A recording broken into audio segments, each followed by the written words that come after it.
Thank you for the opportunity to share the work of the data working group. I'm going to share my screen and would like to first acknowledge my colleagues, Jennifer Lim, Christopher Ramirez, and Janine Yazi, as well as myself. Nancy Lopez worked on the briefing memo on improvements that are needed for data collection in the state to advance racial justice. And I want to affirm that we value an assets-based approach that values Indigenous sovereignty, cultural wealth, and the worldviews of underrepresented communities as we work towards dismantling deficit-oriented approaches to reporting on our communities.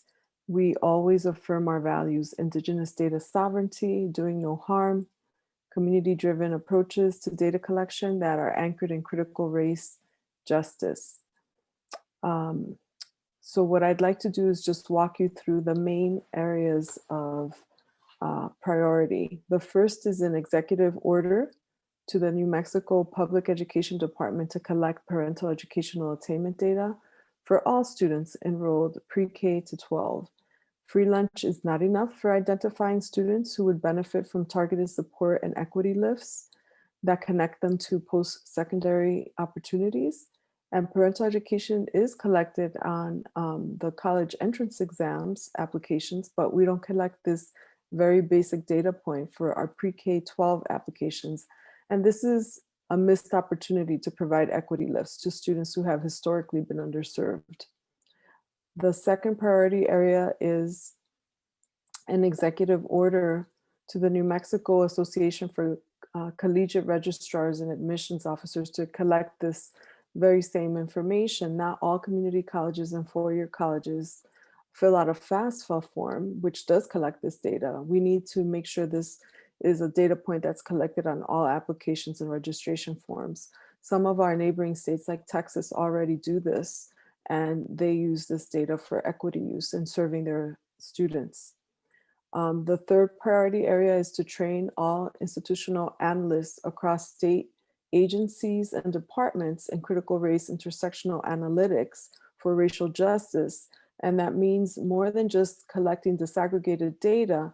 It's about centering critical race intersectional inquiry and practice in reporting and policy. So this training can happen on an ongoing basis. We must also remember that all data collection on Indigenous communities must be anchored in Indigenous sovereignty. And that means recognizing the harm that has been done when data collection and analysis divorced from this principal core value. We also argue that research from multiple disciplines demonstrates that there are consistent inequities among Hispanics by origin. And so we need to disaggregate that data collection. Currently, that's not being done systematically. We should also not conflate Hispanic origin with race. And there's a preponderance of research evidence that shows inequities for Hispanics according to racial status. Those that identify as white versus those that identify as Black or Indigenous tend to live in neighborhoods that are very different and experience different levels of poverty and opportunity structures.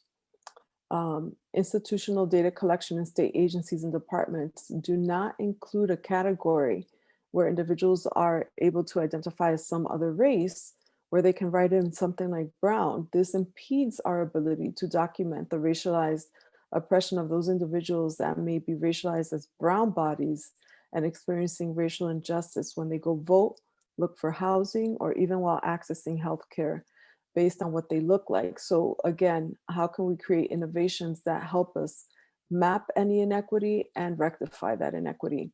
We also need to provide transparency about how people marking more than two races will be tabulated for graduation or any other outcome.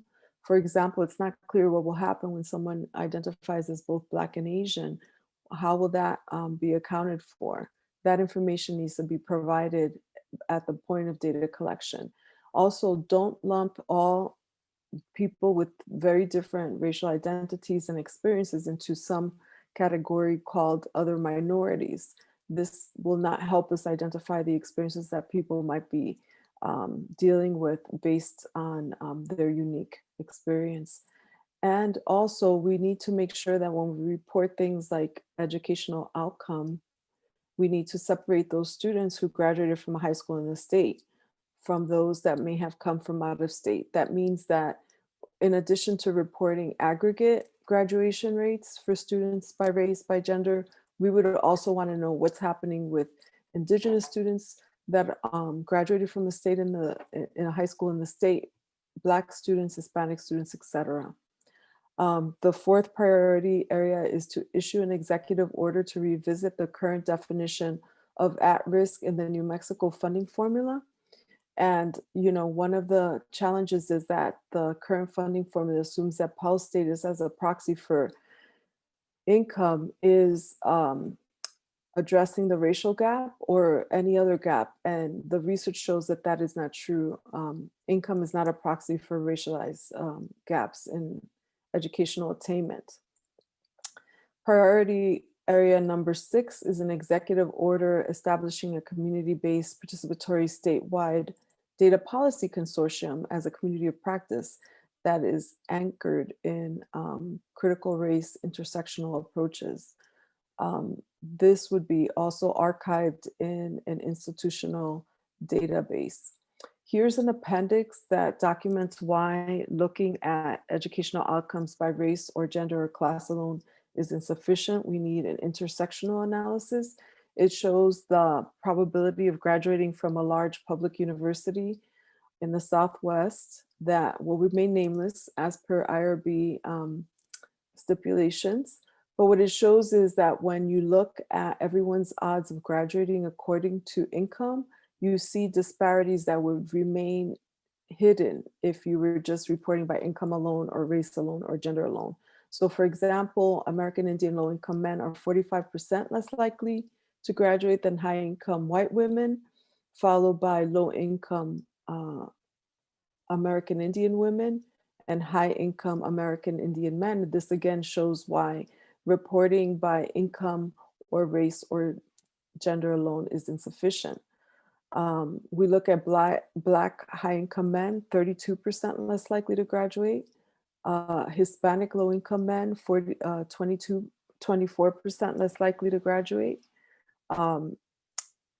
White low-income women, however, are only 14% less likely to graduate.